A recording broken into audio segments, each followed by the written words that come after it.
오늘은 능력에 대해서 우리 함께 생각해 보도록 하겠습니다. 능력. 많이 좋아하는 단어죠. 도대체 무슨 의미가 들어있는지, 뭐 쓰러져도 좋고 뭐 능력 받아도 좋은데, 우리 내용이나 알고서는 우리 받자고요. 내용이나 알고. 자, 우리 먼저 사도행전 1장 1장 6절로 8절. 교회 이 표어 구절도 아마 이 구절인 것 같아요. 그렇습니까? 주제 구절도 성경 구절. 사도행전 1장 6절로 8절. 우리가 많이 아는 내용인데요.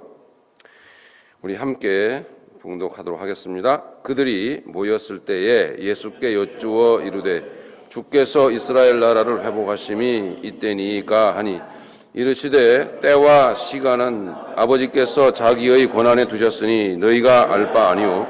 오직 성령이 너희에게 임하시면 너희가 권능을 받고 예루살렘과 온 유대와 사마리아와 땅 끝까지 이르러 내 증인이 되리라 하시니라. 아멘. 아멘. 우리 어저께 나눈 말씀 복습 한번 해볼까요? 쭉 연결되는 내용이라 내일까지 좀 복습을 하고 넘어가는 게 좋을 것 같아요. 어저께 우리가 복음에 대해서 생각을 해보았죠. 복음, 정말 교회 안에서 너무 많이 듣는 단어 아니겠어요, 그죠? 복음. 근데 어떠시던가요, 여러분? 들어보니까 내가 알고 있던 그 복음하고 같던가요? 성경이 말하는 그 복음하고. 네, good news, 아주 좋은 소식이라는 말 아니겠어요? 그죠? 어저께 제가 여러분께 들려드린 그 복음이라고 하는 단어는, 우리가 그 복음을 그렇게 예수, 그 구원, 새 생명 얻은 것, 혹은 십자가 이렇게 알고 있지만, 정작 우리 안에는 그 복음이 효과적으로 우리 안에는 이루어지지가 않을 수도 있어요. 머리로 아는 것과 내 안에, 그리고 내 삶에 실질적으로 그 복음이 이루어지는 것과는 차이가 있어요. 그게 문제라고 하는 거죠. 자, 이런 얘기였죠. 우리가 예수님 알기 전에, 구원받기 전에 우리가 복이라고 하는 걸 어떻게 알고 있었죠? 복 받았어. 새해 복 많이 받으세요. 해피 뉴 이어. 복 많이 받으라고 하면 그 복이 어떤 복이죠? 네, 세상에서 잘 되는 것 아니겠어요? 그죠? 세상에서 내 소원 이루는 것. 세상에 어려움 당했을 때에 그걸 빨리 그 어려움을 해결받는 것. 그죠?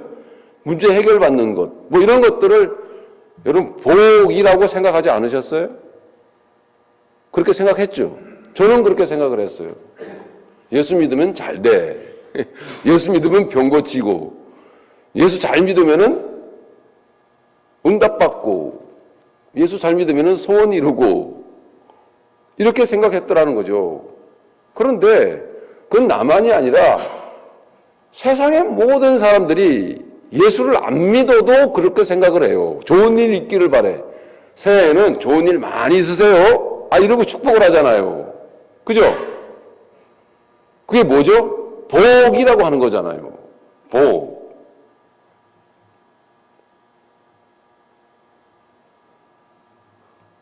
근데 하나님께서 예수님을 통해서 우리를 구원하셨대요. 그 세상에서 구원하셨대요.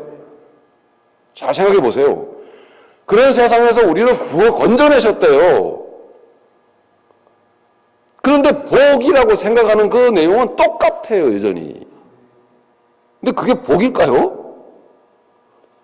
예수님이 주신 그 복이 예전에 믿기 전에 우리가 생각했던 그 복, 그래서 복된 소식, 예수님이 주신, 하나님이 예수님을 통해서 우리에게 주신, 우리 성도들에게 주신 그 복과 같을까요? 아니, 과연 같으면은 믿어서 유익이 뭐예요? 굳이 믿을 필요가 뭐였어요? 믿기 전에 복이나 믿고 난 다음에 복이나 똑같은데, 추구하는 건 같은데, 굳이 우리가 복 받았다, 굳이 복음이다 말할 게 뭐가 있겠어요? 그죠? 굳이 그렇게 예수 믿을 필요가 없어요.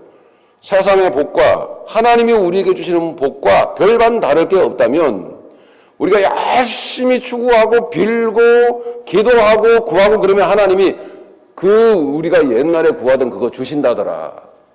이런 식의 복이라고 한다면 이 하나님의 말씀이 그래서 그런 복음이라고 한다면 굳이 예수님 믿을 필요가 뭐가 있겠어요? 굳이 그걸 구원이라고 할 이유가 뭐가 있겠냐 말이에요.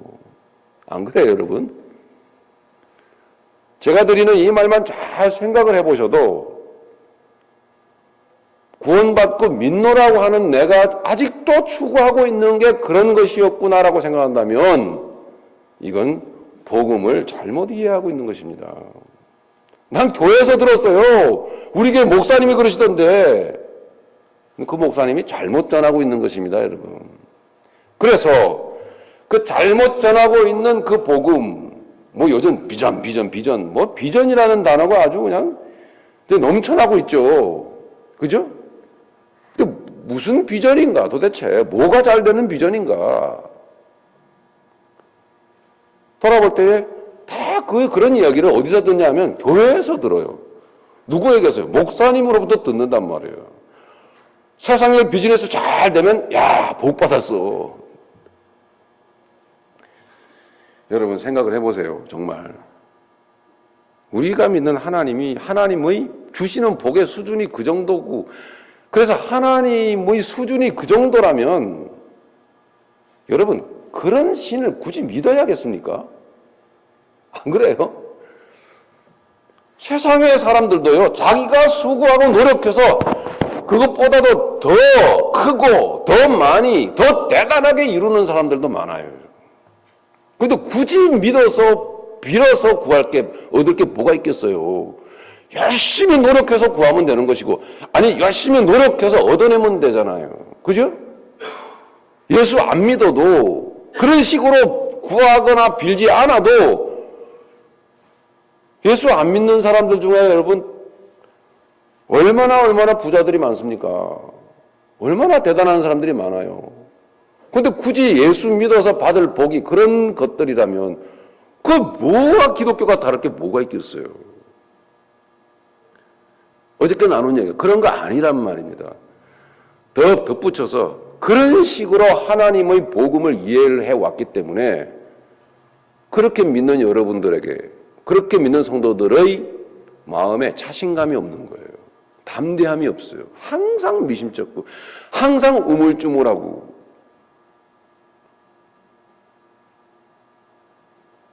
내 안에 들어와 있는 예수와 내가 이해하고 있는 예수와 다른 거예요, 이게. 그러다 보니까 예수님이 나에게, 성도인 나에게 힘을 안 주셔요. 왜? 예수님을 다르게 이해하고 있거든요. 고생은 예수님 십자가에서 예수님 혼자 하시고 나는 예수님 덕에 좀 팔자 좀 고쳐보겠습니다. 이런 식으로 예수님을 생각을 하고 있으니 내 안에 계신 예수님과 내가 생각하고 있는 예수님과 맞아야 말이죠. 이게 안 맞거든요. 맞죠? 그러니 예수님 그분이 나에게 힘을 안 주세요. 자신감을 안 주셔. 담대함을 안 주셔. 그러니 항상 우물쭈물. 항상 성도이면서도 성도로서의 그 정체성, 성도의 그 정체성, 아이덴티티, 성도로서의 그 정체성, 성도는 어떤 사람이죠? 자기를 부인하고 십자가를 지고 예수님을 좇는 자. 그게 성도 아니에요. 왜? 자기를 부인하고 십자가를 지고 예수를 좇는 그 정체성에 대해서 자신이 없는 거예요. 그죠? 예, 세상 것들을 그렇게 구하고 있는데 내 마음은 어떻게 성경이 말하고 있나? 아니, 예수님이 말씀하시고 계시는 자기를 부인하고 자기 부인, 그리고 십자가를 지고 나와 같이 가자. 이거에 대해서 자신이 없다 보니까 밖에 나가서 예수님에 대해서 할 말이 없는 거예요. 10년을 믿어도 20년을 믿어도 직분은 있는데 예수님에 대해서 말을 해보라면 말을 못해. 예수를 믿는다고 하면서도 예수에 대해서 내가 믿는 그분에 대해서 할 말이 없어. 할 말이라고는 우리 목사님 대단하고 할 말이라고는 우리 교회 몇천 명 모이고 여러분, 그게 뭔 소리입니까? 예? 할 말이 그거밖에 없어요? 예? 그게 아니라고 하는 거거든요. 여러분, 많이 그러시지 않으셨어요? 그러셨죠? 오늘 낮에 식사하면서 어떤 분이 어저께 제 설교를 듣고 제 설교가요, 막 가슴을 후벼 파더래요. 찍어갖고 콱콱 찍어서 후벼 파더래. 예, 적어도 그분은 그런 식으로 사셨던 거예요. 근데 이젠 아니야. 할렐루야. 예, 이젠 아닌 게 이게 중요한 겁니다. 이제 아니면 된 거 아니에요? 그죠? 네. 여러분, 세상에 나가서 예수님에 대해서 할 말이 있어야 돼요. 예, 하나님이 말씀하시는 그 예수님에 대해서, 그 진정한 그 진리의 그 복음에 대해서 말씀을 하셨고, 그 길을 걸어가셨던, 진리의 삶은 이런 거야 라고 이렇게 친히 보여주셨던 그분에 대해서 할 말이 있어야 돼요. 할 말이. 그 사람을 뭐라 그러냐? 성도라 부른다. 거룩한 사람. 하나님의 거룩한 백성, 성도라 부른단 말이에요. 여러분, 교회 직분은 없어도 돼요. 그러나 여러분, 성도로 사시길 바랍니다. 우리가 어저께 나눈 그런 얘기란 말이에요. 자, 우리가 과거에 그런 식으로 살았는데 예수님이 나 만나주시고 나서, 복음을 알고 나서, 복음을 만났어요. 진리를 만나버렸어요. 만나고 나서, 아, 이게 복음이구나. 이게 내게 복된 소식이구나. 내 인생의 복된 소식이 이거구나. 이걸 알게 됐다고요. 수가성 여인. 그죠? 자, 복음이라고 하는 것은 내 인생에 있어서 과거에 힘이 되어주던 그것들을, 그러나 결코 힘이 되어줄 수 없는 그것들. 맞죠? 뭐예요? 어떤 것들이에요? 돈,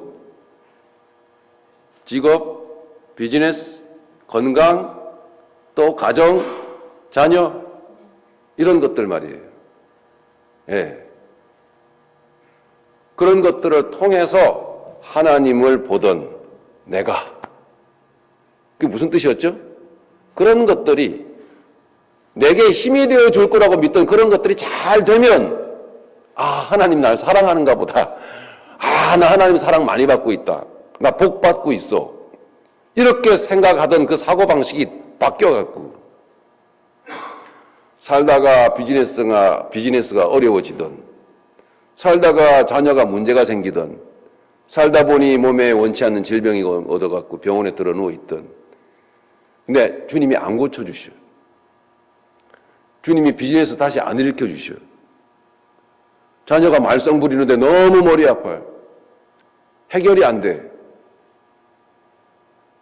그래도 그런 것들 때문에 내 감정이나 내 마음이, 내 중심이 흔들리지 않아요. 이렇게 바꿔놓으신 거예요. 여러분, 우리가 그게 나의 힘이 되어줄 거라고 믿던 그것들은 언제 어떻게 변할지 몰라요. 그죠? 언제 어떻게 그것이 내게서 흔들릴지 모른단 말이에요. 돈이 내 주머니에 항상 있습니까? 하나님을 믿노라 하면서 돈을 내 힘이 되어줄 거라고 믿는 사람처럼 바보가 없어요. 하나님 그거 치워버립니다. 사랑하시면. 정말이에요. 돈이 항상 내 어카운트에 남아있을 줄로 믿으시죠. 하나님이 일을 시작하시면은 삽시간에 다 사라져요. 큰 탈 납니다, 여러분. 내가 항상 건강할 줄 아시죠. 참. 근데 복음을 알고 난 그 사람은 이제 복음이 뭐죠? 하나님만이, 예수님만이 나의 힘이시다라는 거예요. 그걸 알아버린 거예요. 예수님, 나의 지나간 인생을 돌아보니까 예수님만이 나의 힘이셔야만 하기 때문에 하나님이 나를 치신 거야. 그게 나를 사랑하시는 내 아버지의 사랑이었어. 과거에 지나간 삶이 한이 맺혔고, 그리고 상처와 아픔으로 점철되어 있던 그 삶이 복음을 만남으로 싹 치료가 됐어요. 바뀌었어요. 다 내 아버지의 사랑의 손길이었다고. 왜? 나의 힘이 되어주지 못할, 언제 어떻게 그것이 사라져버릴지도 모를 그런 것들을 내가 붙들고 있으니 나를 사랑하시는 내 아버지께서 그걸 그냥 두실 수 없잖아요. 그래서 유일하게 영원하신 하나님 자신이 날 찾아오셔가지고 그 하나님 자리를 차지하고 있던 그런 것들을 치워버린 거예요. 내 안에 들어와서 하나님이 나의 유일한 힘이 되어 주셨어요. 그게 뭘까요? 믿음이라고 하는 거예요. 여러분 그렇게 믿어지세요? 여러분 과거의 아픔과 과거의 삶의 실패와 어떤 절망적인 문제와 사건이 아버지의 사랑으로 아버지 은혜의 손길로 여겨지십니까? 저는 여기라고 강요하는 거 아닙니다. 저는 여러분을 설득하고 싶은 마음이 없어요. 요한복음 6장을 보시면요, 예수님이 이렇게 말씀하셨다고요. 예수님이 결코 사람들이 듣기 좋은 얘기 하신 적이 없어요. 맨날 뭐 십자가에다가 뭐 나를 따르라 그랬다가 뭐 아까 말씀드렸다시피 뭐 자기를 부인하라 그러고 뭐 생명을 미워하면 얻을 거고 뭐 알듯 모를 듯 해괴한 말씀만 하신 거예요. 예수님은. 그렇죠? 그 예수님이 이렇게 말씀하셨잖아요. 내 양은 내 음성을 들으며. 그죠? 요한복음 6장에 보면은 내 양은 내 음성을 들으며 내 양은 목자의 음성을 알고 따라오느니라. 예. 근데 예수님이 어떤 부류의 사람들에게는, 유대인들에게는 너희는 내 양이 아니므로 내 말씀이 너희 안에 없으므로 너희들은 나를 죽이려고 하는다. 예. 자기는 하나님을 믿고 하나님을 철두철미하게 잘 섬긴다고 믿는 어느 부류의 사람들에게 예수님이 끔찍한 말씀을 하셨어요. 너희는 내 양이 아니다. 그러므로 내 말을, 내 음성을 너희는 듣고 따라오지 아니한다. 좀 전에 말씀드렸던 대로 예수님은 우리의 귀에 즐거운 얘기 한마디 해주신 적이 없어요. 다 부담스러운 얘기만 했어요. 그리고 예수님의 그 말씀을, 예수님의 행적을 풀어서 설명한 서신서들을 다 들추어 보시면, 여러분 성경 읽으셔야 돼요. 서신서들을 다 끄집어내서 이 서신서들은 예수님의 사복음서를, 예수님이 하신 말씀을 풀어서, 영적으로 풀어서 설명해 놓은 내용이에요. 예. 그래서 복음서를 보시면 서신서들도 같이 보셔야 돼요. 그게 뭐예요? 로마서 8장 같은 데 보면 뭐예요? 육신의 생각은 사망이요 영의 생각은 생명과 평안이니라. 이거 예수님이 하신 말씀을 설명해 놓은 거예요. 예. 근데, 즉, 육신적으로 살면, 육신적으로 생각하고 육신적으로 살면 죽는다, 이 얘기예요. 즉, 그런 이야기들을 듣고, 그런 절대로 육신의 즐거운 이야기도 아닌데, 그런 예수님의 말씀을 듣고, 아멘, 아멘 하면서, 따라가는 양들이 있더란 얘기예요. 그 양이 누구 양이에요? 예수님의 양이에요. 여러분들은 어떠세요? 여러분들의 육신이 듣기 좋은 그런 이야기 한마디 하지 않고 왜 그 문제가 여러분에게 있었는지, 여러분이 그래서 왜 먼저 문제 해결을 받기를 원하기 전에 이 문제가 왜 왔습니까, 아버지? 내가 무엇을 깨달아야 됩니까, 아버지? 문제 앞에, 어떤 상황 앞에서 하나님 우리 아버지 문제 해결도 해주세요. 그렇지만 문제 해결만을 바라기 이전에 아버지 이 문제 앞에서 내가 뭘 알아야 됩니까? 라고 하나님 아버지 앞에 여러분 기도해 보신 적 있습니까?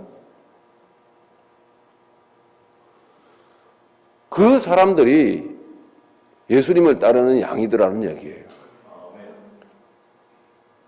이 엘베델 교회의 강단에서 앞으로도, 지금까지 그러셨겠지만 앞으로도 결코 여러분들의 육신의 귀를 즐겁게 해주는 이야기를 하지 않을 겁니다.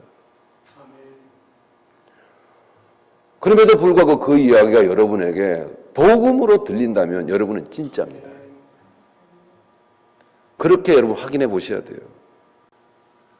예수님이 믿는 것처럼 보이지만 예수님의 양이, 즉 천국 백성이 아닌 영혼들도 많아요.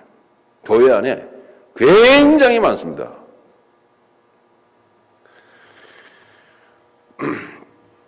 자, 그렇게 하나님께서 우리에게 복음을 주셨단 말이에요. 그죠? 그걸 생명을 주셨다. 진리를 알게 해주셨다는 그런 이야기죠. 하지만 다시 돌아가서 결코 우리 인생에 힘이 되어 주지 않는 그런 것들을 내 인생에 힘이 되어 줄 거라고 믿고 붙들고 놓지 않고 살아가던 그 사람에게 뭐가 옵니까? 사망의 감정이 올라오잖아요. 그렇죠? 사망의 감정이 올라오는 거예요. 한마디로 말씀드리면 그 인생이 고통스럽고 괴로운 거예요. 감정의 그 두려움이 생기고 인생의 두려움이 생기고 감정이 흔들리고 자세가 흔들리는 거예요. 불안해하고 떨고 믿음이 연약해도 그래요. 그 결과가 그런 것들이거든요. 그러니까 결론을 보세요. 환경의 어떠함에 따라서 그 연약한 영혼은 혹은 그 불신, 그 믿지 않는 그 예수님을 따라가지 않는 그 영혼은 환경의 어떠함에 따라서 어떻게 돼요? 울고 웃고 울고 웃고 꼭두각시처럼 세상의 노예가 돼서 춤을 추게 돼 있단 말이에요. 그런 인생을 들어 저는 바보 같은 인생이라, 불쌍한 인생이라 이렇게 말하고 싶어요.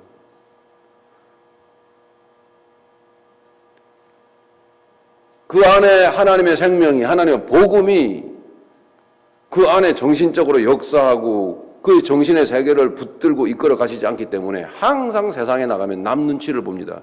남이 나를 어떻게 볼까? 그죠? 그래 보신 적 있죠? 다른 사람 눈치를 보거나 다른 사람이 나를 우습게 보지 않도록 괜히 크게 보이려고 괜히 뭔가 노력을 하고 따듬고 자기 육을 따듬는 거예요.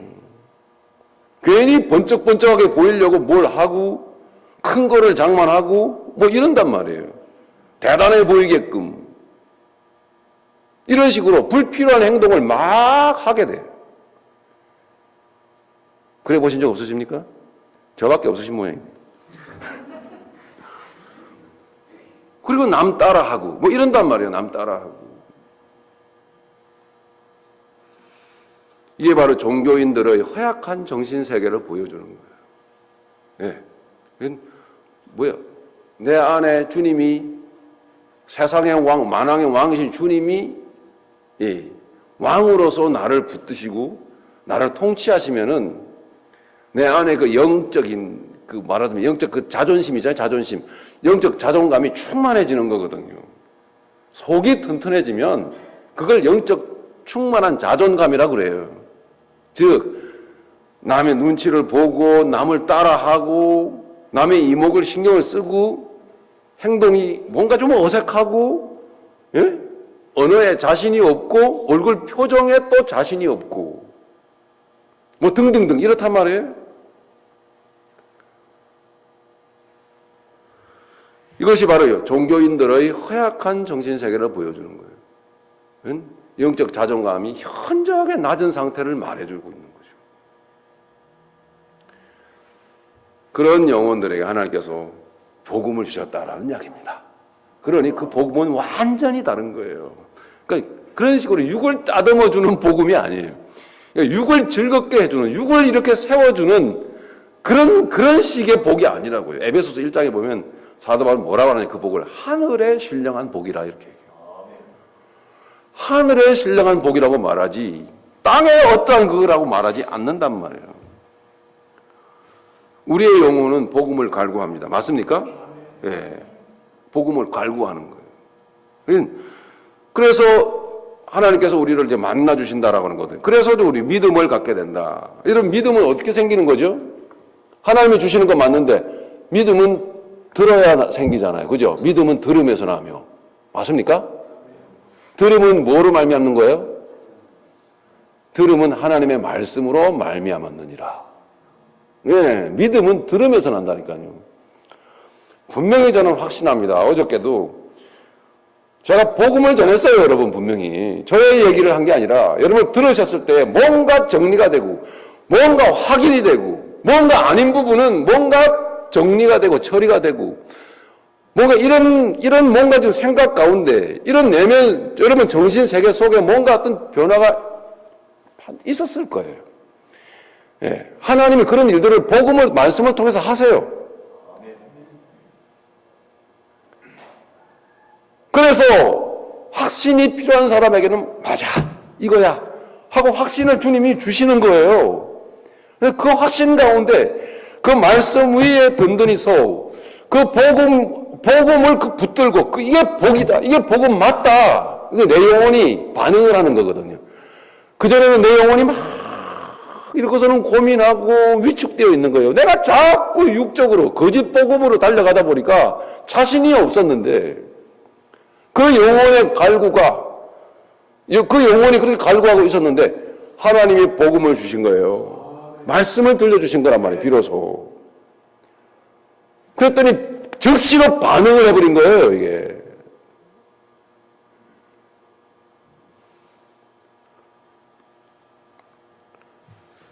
그래서 더 이상 그런 행동이 이제 나올 필요가 없게 되는 거예요. 이게 하나님 말씀의 능력, 믿음은 들음에서 나며, 그게 믿음이에요. 들음은 뭐로 말미암았느니라? 하나님의 말씀으로, 그리스도의 말씀으로 말미암느니라.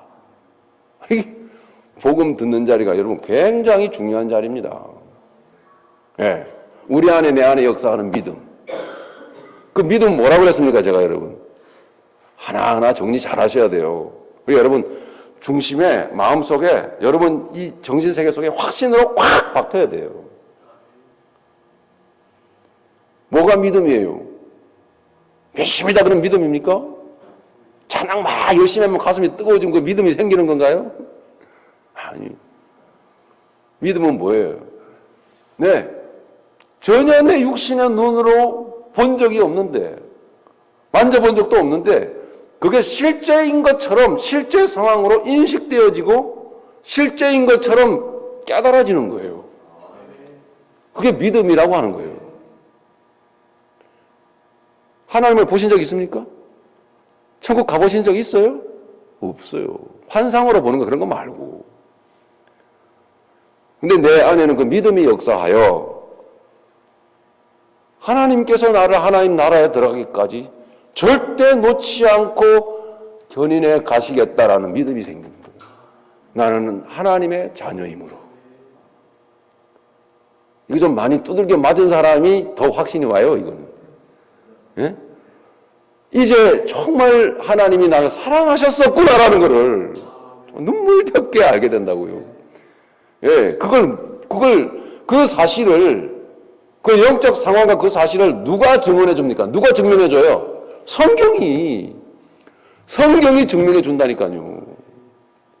그렇게 고생하고 고난받은 게 내가 저주받은 게 아니었었구나라는 거예요. 예?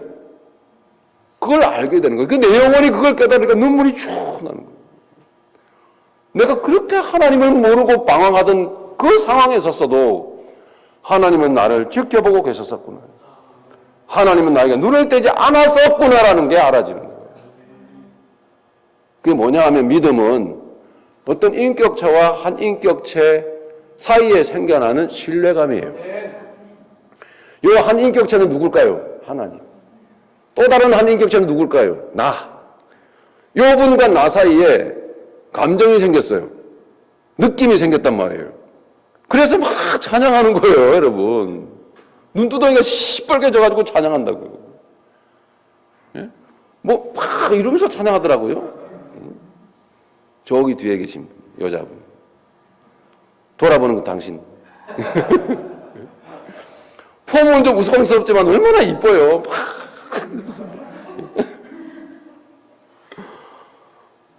네. 믿음이란 뭐냐면, 잘 들으세요. 믿음이란 한 존재와 한 존재 사이에 생겨나는 신뢰성이에요. 이게 내 안에 생겨버린 거예요. 신기하죠? 예. 네.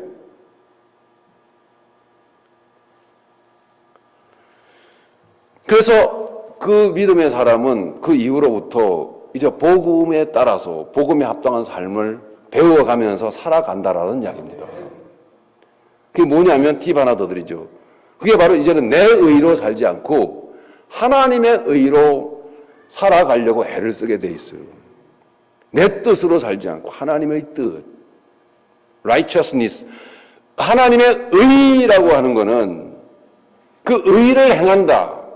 에베소서 6장에 보시면은 왜 의의 흉배를 붙이고 하나님의 전신갑주를 입어야 되는 성도들에게 그런 내용이 있죠, 그죠? 의의 흉배를 붙이고 거기서만 그 의예요. 그게 하나님의 의예요. 내 의가 아닌 하나님의 의. 팁 하나 드리죠. 그 하나님의 의가 뭔지 아세요? 그 의를 다시 말해, 그 의를 가슴과 배를 그 의로 가슴과 배에 딱 붙여서 든든히 이 전신갑주를 입어야 마귀의 공격을 넉넉히 막아낼 수 있어요. 마귀는 하나님과의 전쟁은 끝나서 하나님으로부터 졌죠. 예수님은 마귀와 전쟁할 상대가 아니에요, 원래. 예?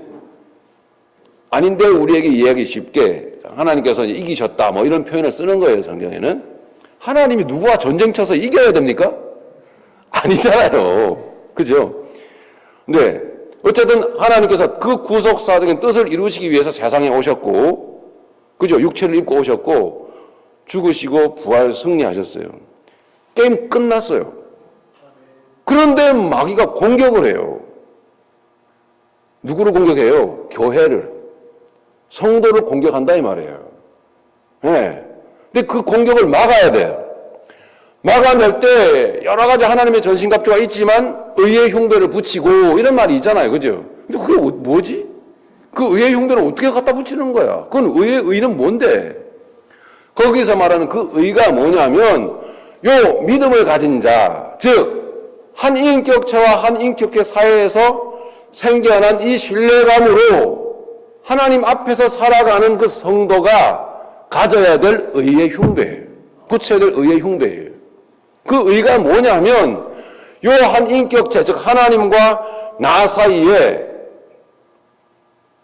이 인격체와 인격체 사이에 서로 생겨난 그 신뢰감 가운데 살아가야 될 그 삶의 의무를 말하는 거예요. 그 신뢰감, 요 인격체와 하나님과 성도 간 사이에 존재하는 생겨버린 그 관계성이 요구하는 행위가 있거든요. 이해하십니까?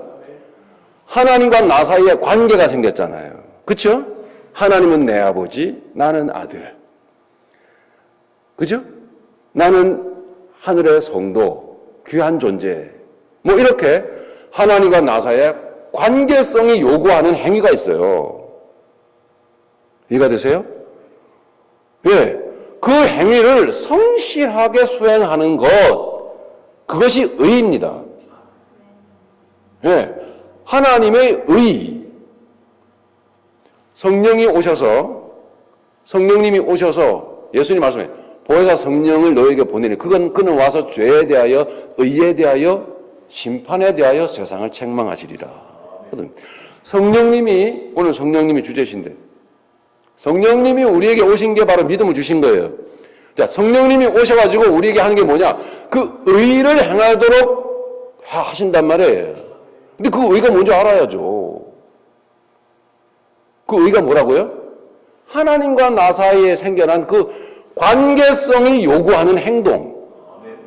그게 의예요. 성도는 그걸 알아서 열심히 해요. 예. 내가 하나님의 자녀로서 내가 하나님 앞에서 뭘 해야 되겠습니까? 그죠? 이걸 성령님이 깨닫게 하신다고요. 우리는 하나님의 일을 하는 사람들이죠. 예수님의 제자들이 예수님을 모시고 수가성까지 다 갔다가 근데 점심때가 됐어요. 점심 구하러 갔다가 왔어요. 그리고서는 예수님이 제자들에게 점심 구해 왔는데 그리고서는 하는 대화 내용을 보면은 하나님의 일에 대해서 무엇을 하여야 우리가 하나님의 일을 하오리까 그러잖아요. 그죠? 성경 좀 읽으세요. 그러니까 예수님이 뭐라고 해요? 제자들에게 하나님을 믿는 것이 하나님의 일이니라 이랬단 말이에요.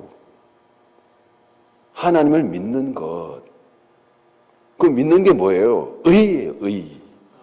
하나님과 나 사이에 이제 뭔가 이 관계성이 요구하는 행위가 생긴 거예요. 나는 그거를 해야 돼. 예, 그게 믿는 거예요. 그러나 그것은 때에 따라서는 내가 내 의를 붙들고 내 육신의 의를 붙들고 하나님의 의를 무시하면은 하는 가운데서 또 우리는 피아노도 잘 칠 수 있고 우리는 설교도 잘할 수 있고 우리는 교회를 열심히 할 수 있고 우리는 전도 많이 할 수 있고 우리는 선교도 나갈 수 있어요. 근데 그건 아니란 말이에요. 실은 내 안에서 내 의를 꽉 붙들고 겉으로는 얼마든지 열심히 있는 하나님의 일을 하는 것처럼 행동할 수가 있단 말이에요. 그건 뭐라 그래요? 종교행위라고 하는 거예요. 성도 하나님의 자녀, 하나님께서 자기 자식을 향한 하나님의 목적은 그 하나님의 자녀 안에 하나님 자신의 인격, 하나님의 자신의 형상을 이루는 것입니다. 그게 하나님의 목적이에요. 나 정요찬이라고는 이 이름은 이제 구원받은 이후로 사라졌어요. 그 이름으로 행하던 나의 옛 행위는 이제 십자가에 죽었다고요. 그죠? 로마서 6장에 장사 지내서 예수님과 함께 장사 지낸 바 되었어요. 그래서 죽었어요. 그리고 새 이름을 받아서 새 이름. 그게 뭐예요? 성도. 성도라고 하는 이 새 이름을 받았다고요. 그 성도는 이제 하나님의 일을 하면서 사는 자들이에요. 다시 말씀드립니다. 어떤 외모로 겉으로 어떤 교회 생활을 열심히 하고 어떤 봉사를 많이 하고 어떤 섬기는 행위처럼 어떤 활동을 많이 하는 게 하나님의 일이 아니라 내 안에 하나님의 의를 세우시는 것. 내 안에 어떻게 하든지 그리스도의 장성한 분량이 충만한 데까지 이르리니 그랬잖아요. 그죠? 우리가 어찌하든지 그리스도의 장성한 분량이 충만한 데까지 이르리니 그게 우리를 향한 나 존재를 향한 하나님의 뜻이라니까요. 그 중심으로 하나님과 나 사이에 생겨난 그 관계가 요구하는 행동을 삶 가운데서 열심히 하는 거예요. 좀 어렵습니까? 무엇을 하든지 그 성도의 삶 가운데서 하나님이 하시고자 하는 그 목적 뭐예요? 영혼 살리는 일이에요. 그냥 많이 끌어모으는 거 그게 아니라 정말 복음이 뭔지를 알아서 그가 그 사고방식이 바뀌고 그가 현실이 가난하지만 부유한 자로 살아가는 거예요. 나는 가난해 보이지. 아니야. 나는 정말 쫄딱 망했어. 그래서 내 안에는 부자다. 이 일 하시는 그 하나님의 그 목적과 그 뜻을 좇아서 무엇을 하든지 그 목적을 좇아서 살아가는 거예요. 먹든지 마시든지 무엇을 하든지. 이해가 되십니까? 이게 여러분의 인생 가운데 선명해져야 돼요. 그걸 바라보죠. 복음이 우리 안에 이루어진 거예요. 그래서 그 복음의 사람은 이제 세상의 어떤 그런 것들을 통하여 하나님을 바라보는 사람이 아니라 오히려 하나님이라고 하는 그 렌즈를 통해서 세상을 바라보는 사람이 됐어요. 그렇죠? 결코 그래서 그런 사람들은 이제 남의 눈치를 보는 일이 없어졌습니다. 맞습니까? 예, 그동안 그렇게 가슴앓이하고 그렇게 궁금해하고 그렇게 두려워하고 뭔가 그렇게 안 풀리던 그것이 다 풀어져 버린 거예요. 예, 그 미스테리가 아니라 해결되어 버린 거예요. 그래서 더 이상 남의 눈치를 보지 않습니다. 남이 나를 어떻게 볼까? 이거 신경 안 써요. 다른 사람과 나를 비교하지 않습니다. 비교도 하지 않아요. 자, 어떤 목사님이 말씀하시기를 가난한 것은 아니, 어떤 목사님이 그런 얘기를 해서요. 개척교회 목사들은 하나님이 기뻐하시지 않는데요. 개척교회 목사들은 실패한 목사래요. 가난은 하나님이 기뻐하지 않는데요. 예수를 믿으면 부자가 돼야 된대요, 다. 예. 여러분, 이게 복음이 아니라 망할 소리입니다. 누가 했는지 아십니까? 말씀드릴까요? 그의 거짓된 그 행위를 보십시오. 그렇게 말한 그 사람의 그 행보를 지켜보십시오. 어떻게 가는가? 그건 뭐지?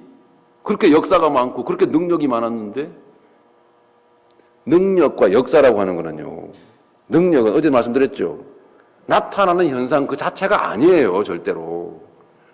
우리가 복음의 삶 자체에 대하여, 복음의 삶에 대하여 너무 등한히하고 성도의 일상에서, 성도에게 주어진 일상의 삶 가운데서 감사하고 기뻐하고 사랑하고 낮은 자리로 내려가고 없어도 부요하고 병들어도 강건하고 환경이 더없이 눌린 것 같지만 자유하고 한 이 놀라운 복음의 능력을 모르는 그 삶,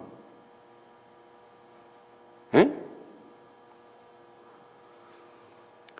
그런 삶에서 하나님의 은혜로 이렇게 복음 안으로 들어왔고 복음을 받았고 복음의 능력을 알게 된 그런 믿음의 사람들에게 있어서 말이에요, 그런 삶의 내용을 알지 못하는 그런 안타깝고도 그 슬픈 삶의 모습들을 우리가 보게 된다는 거죠. 이제 실제로 성경은 그와 같은 삶을 처음부터 아니었다라고 말하고 있어요. 처음에 말씀드렸던 대로 원래 너희는 내 양이 아니므로 내 음성을 듣지 아니한다라고 말하는 건데, 원래 그런 하나님의 복음의 능력은 우리의 평범한 일상의 삶 가운데서 나타나야 됩니다. 예, 여러분, 기적을 베풀고 어떤 역사가 나타나는 것, 그것을 매력적인 눈으로 바라보고 그것을 하나님의 역사라고 쫓아가는 그 사람의, 그런 사람들의 실질적인 그 삶의 내용을 한번 들여다보세요. 달라진 거 있습니까? 없어요. 실제로는 그런 역사와 능력이 어려운 게 아니고 그건 쉬운 거예요. 그리고 번쩍 하면 이루어지는 거라고요. 그것은. 그죠? 그런 역사는 능력이 아니에요. 실질적인 능력은, 하나님의 능력은 뭐냐? 바로 평범한 삶 가운데서, 그 어려운 가운데서 어려움을 감사와 기쁨으로 감당해내고, 기꺼이 어떤 상황이든 남과 비교하지 않으며 주신 은혜의 그 내용을 가지고 품고 모든 상황들을 감사로 받아내면서 주신 평범한 일상의 삶을 열심히 살아가는 거예요. 이것을 이해하신다면 오늘 제가 뭐 설교 길게 할 일 없어요. 그게 능력인 거예요. 그게 정말 저 남자하고 살고 싶지 않아. 그래서 하루에도 몇 번씩 이혼을 생각을 하면서 가슴에 품고 살았는데 이제 그 남편을 이해하기 시작했어요. 그 남자가 왜 나한테 이렇게 아프게 하고 괴롭게 하는지, 왜 그랬는지 이해하기 시작했어요. 왜요? 내 안에 복음의 능력이 임했어요. 내가 할 수 있는 게 아니에요. 하나님께서 성령의 역사로 깨닫게 하심으로, 말씀을 통해서 내게 능력이 되어 주심으로 말미암아 그 사람을 감당할 수 있도록, 받아들일 수 있도록 했다고요. 그럼 더 이상 이제는 이혼 소리 안 하고, 그 남자가 예수를 안 믿고 교회도 착실히 안 나오고, 여전히 여전히 철없는 행동들을 그렇게 하고 있지만 그를 감당하고 받아들이고 감사와 기쁨으로 살아가요. 그걸 뭐라고 하죠? 능력이라고 하는 거예요. 능력은 어떤 역사가 아니라 삶 그 자체입니다, 여러분. 생각을 해보세요. 뭐가 더 어렵습니까? 삶이 어려운 거예요. 그렇죠? 우리는요, 감당할 수가 없어요. 그 외에도. 자주 삶의 어려움을 어제와 오늘과 상관에 계속 말씀드립니다만, 우리는 어쩌면 망해버린 우리의 현실의 삶을 감사로 감당할 능력이 없다니까요. 생각해 보세요. 완전히 다 망해서 빚더미에 올라갔는데 아이들은 초롱초롱 아직도 어리고, 살아갈 길이 막막해요. 근데 그걸 무슨 능력으로? 감사합니다, 주님. 사랑합니다, 주님. 날 사랑하셔서 그렇지요. 이건 도는 거죠, 그죠? 너무 심하게 망해갖고 약간 맛이 간 거예요, 그죠? 우리의 육체는 그런 능력이 없어요. 그런데 그렇게 감당하며 살아가거든요. 그런 사람들이 여러분 주변에 있어요. 그래서 할 말이 없는 거예요. 그 사람이 뭘 아는 사람이죠? 능력을 아는 사람이에요. 능력을 맛보고 있는 사람이거든요. 우리가 기도해야 된다면 우리는 이걸 기도해야 됩니다. 아버지, 내게 능력 주시는 자 안에서 내가 모든 것을 감당할 수 있게 해 주시옵소서. 그 점에 사도 바울이 빌립보 4장이죠. 뭐라고 했던가요? 우리가 풍부에 처할 줄도 알고 비천에 처할 줄도 알고. 그죠? 우리가 범사에 매사에 배부르나 배부름과 배고픔과 일체의 그러므로 삶의 비결을 배웠노라. 이거 누가 삶의 비결을 가르쳐 준 거예요? 하나님이 우리를 굴리신 거예요. 그걸 통해서 하나님이 이제 말씀을 통해서 우리에게 확신을 주는 거라고요. 내가 그걸 통해서 너를 교육시켰으며 이제는 그 어떤 상황이 너를 덮쳐도 너는 흔들리지 않을 거야 라고 하는 확신을 말씀을 보니까 그렇게 감당해냈던 능력의 사람들이 기록되어져 있더란 말입니다. 그게 능력인 거예요, 여러분. 그깟 손을 얹고 안수기도 하니까 병이 났고 사람들이 뻥뻥 떨어지고 방언이 터지고 이런 건 능력이 아니에요. 능력 있는 삶을 살도록 하나님께서 수단적으로 주신 것이지. 그런데 오늘날 사람들은 수단과 목적 결론을 혼동해서 자리바꿈을 해버렸단 말이에요. 삶은 개판 5분 전인데 감당이 안 돼. 입만 열면 불평불만이에요. 입만 열면 독이 튀어져 나옵니다. 근데 그 사람은요, 방언도 하고요. 예언도 하고, 불 받았다고 그러고, 막 그래요. 이게 아니란 말입니다, 여러분. 그러니까 은사 못 받아도 괜찮아요, 여러분.